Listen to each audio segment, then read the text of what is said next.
సమాజంలో ఒకటిగా, ఒక ఉపాధ్యాయునిగా, అందులోనూ ఒక సైన్స్ ఉపాధ్యాయునిగా సమాజంపై ఉన్నటువంటి బాధ్యతతో ఈ వీడియో చేస్తున్నాను. పర్యావరణాన్ని మనం కాపాడితే పర్యావరణం మనని కాపాడుతుంది. పర్యావరణం కలుషితమవుతుంది అని అందరూ అంటున్నాం, కానీ ఈ కలుషితం కావడం వల్ల దాన్ని తగ్గించడానికి నా వంతు బాధ్యత ఏమున్నదని ఎప్పుడైనా ఆలోచించామా? ఒకసారి గుర్తు తెచ్చుకుందాం.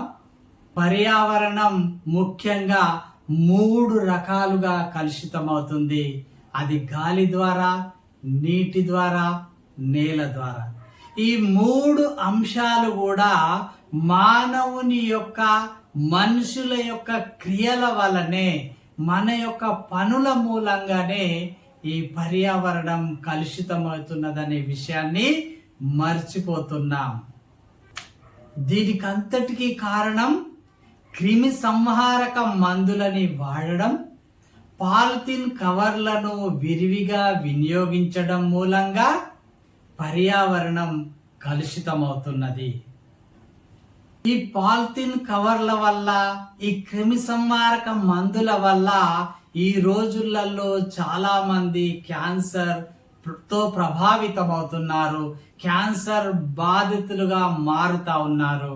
ఒకప్పుడు క్యాన్సర్ హాస్పిటళ్ళు ఎక్కడో ఒకటి ఉండేవి. ఇప్పుడు క్యాన్సర్ హాస్పిటల్ ప్రతి జిల్లాలోనూ కొక్కొల్లాలుగా ఈ క్యాన్సర్ హాస్పిటల్ ఏర్పడుతున్నాయి.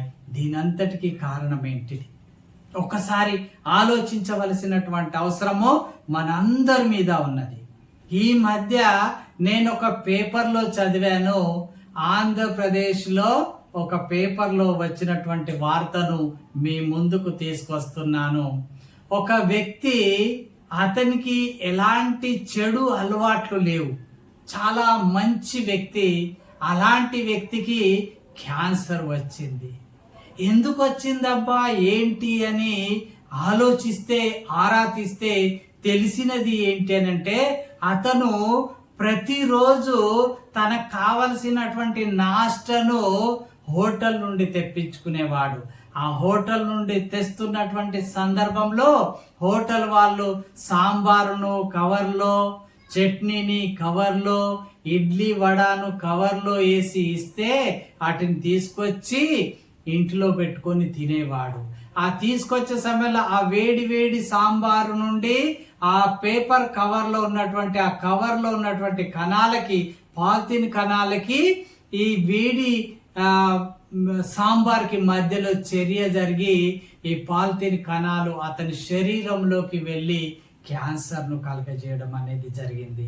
చూశారు కదా, క్యాన్సర్ రావడానికి మన అలవాట్లు ఎంత బాగున్నా కూడా మనం వాడేటువంటి పాలిథిన్ కవర్లు ప్రభావితం చేస్తూ ఉన్నాయి. రైతులు ఈ మధ్యలో మోతాదు కంటే మించి ఎరువులను, క్రిమి సంహారక మందులను బాగా వాడడం మూలంగా కూడా మనకి క్యాన్సర్ వస్తూ ఉన్నది. కలుపు మొక్కలను చంపడానికి గాను, కలుపును నివారించడానికి గాను కలుపు మందు అయినటువంటి గ్లైఫోసైట్ ను వాడడం మూలంగా కూడా మనకు క్యాన్సర్ వస్తున్నది. ఒకసారి ఆ కలుపు మందు ఆ చేన్లో, ఆ పొలంలో వేసినప్పుడు ఆ చేన్లోకి, పొలంలోకి ఆ మందు, ఆ గ్లైఫోసైట్ ఇంకిపోతే అది కొన్ని సంవత్సరాల పాటు భూమిలోనే ఉంటుంది. అందులో పండేటువంటి పంటలో ఈ మందు చేరడం మూలంగా, అలాంటి ఆహారాన్ని మనం తినడం మూలంగా కూడా క్యాన్సర్ బారిన పడుతున్నాము. ఇంత ప్రభావితం చేస్తున్నదనే విషయాన్ని మనం మర్చిపోతున్నాము. అంతేకాదు, ఈ క్రిమి సంహారక మందులు విరివిగా వినియోగించడం వల్ల నేల క్రమక్షేమవుతుంది, నేల కలుషితమవుతున్నది, పనికి రాకుండా పోతున్నది. ఒక 10 సంవత్సరాలు ఇలా విపరీతమైనటువంటి క్రిమి సంహారకాల్ని మనం వాడితే ఒక 50 సంవత్సరాలకు గాను ఆ భూమిలో ఎలాంటి పంట పండదు, కేవలం కలుపు మొక్క కూడా బ్రతకడం కష్టమవుతుంది అనే విషయాన్ని మనం తెలుసుకోవలసిన అవసరం ఉన్నది. మార్పు అనేది మనతోనే ప్రారంభం కావాలి. మార్పు అనేది ఏదో ఒకరితో మాత్రమే స్టార్ట్ అవుతుంది. 1000 అడుగుల ప్రయాణమైన ఒక్క అడుగుతోనే ప్రారంభమవుతుంది. నీ ఒక్క నిర్ణయం నీ జీవితాన్ని మార్చేస్తుంది అనే విషయాన్ని మనం మర్చిపోకూడదు. ఈ రోజు నుండే ఆ మార్పుని ఆహ్వానిద్దాం. నేను చెప్పదలుచుకున్నటువంటి విషయం ఏమిటి అనంటే, ఈ మధ్యలో చాలా సంవత్సరాల నుండి మనమందరము హాయిగా దుకాణంలోకి వెళ్ళి నూనె ప్యాకెట్లను తీసుకువస్తా ఉన్నాం. ఇలా నూనె ప్యాకెట్లు ఇలాంటి ఫ్రీడమ్ రకరకాలైనటువంటి నూనె ప్యాకెట్లు, పల్లి ప్యాకెట్, సన్ఫ్లవర్, రైస్ రిచ్ రకరకాల ప్యాకెట్లను తీసుకొస్తా ఉన్నాం. తీసుకొచ్చిన తర్వాత ఇందులో ఉన్నటువంటి నూనెను తీసుకోవడానికి మనం ఈ విధంగా దీన్ని పూర్తిగా కట్ చేయడం అనేది జరుగుతూ ఉన్నది. ఈ ముక్క పూర్తిగా కట్ అయినట్లయితే ఇది నేలలో కలిసిపోతుంది, నేలలో కరిగిపోదు. నేల దీనిని కప్పివేస్తుంది తప్ప ఇది నేలలో కరిగిపోదు. కొన్ని వందల సంవత్సరాలైనా కూడా నేలలో అలాగే ఉండిపోతుంది. ఇది అదే మనము ఇలా దీన్ని కట్ చేయకుండా ఇలా కట్ చేసాం, చూసారు కదా, ఈ విధంగా కవర్కి అంటి ఉండేలాగా చూడాలి. ఇంతవరకే కట్ చేయాలి, పూర్తిగా కట్ చేయకూడదు. ఇది ఇలా ఉన్నట్లయితే దీన్ని మనం పడేస్తే, దీన్ని కాలబెడితే ఈ ముక్క కూడా కాలిపోతుంది.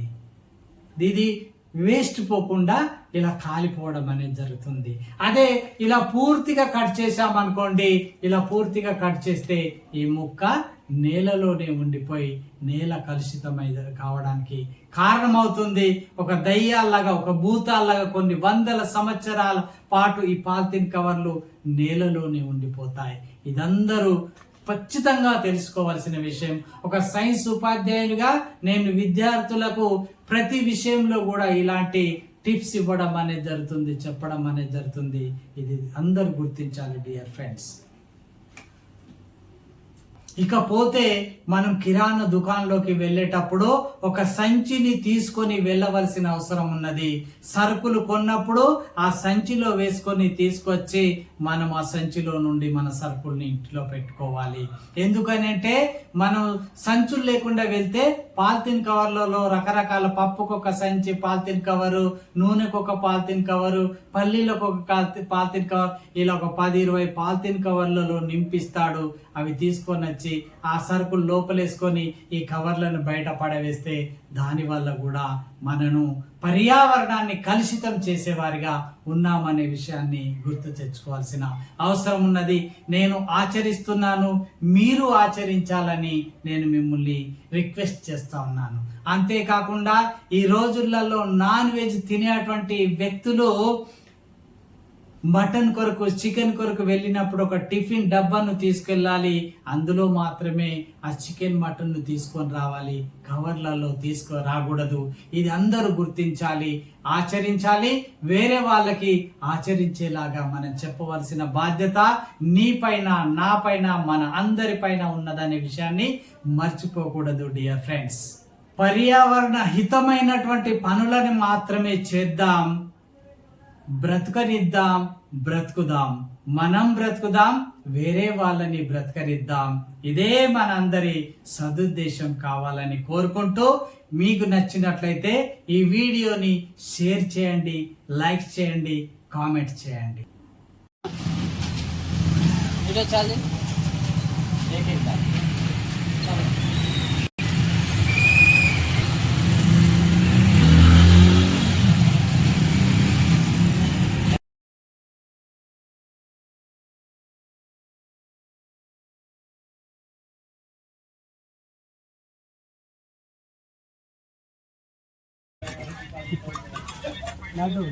फोटो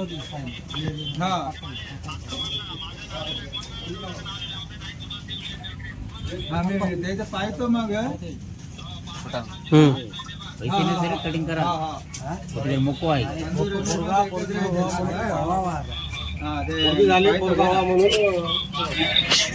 पाहून फोन करतो जरा बाहेर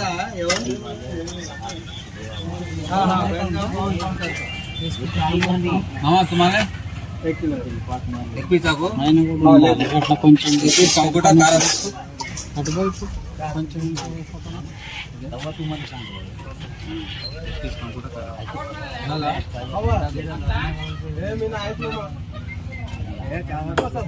कवर बोलू ना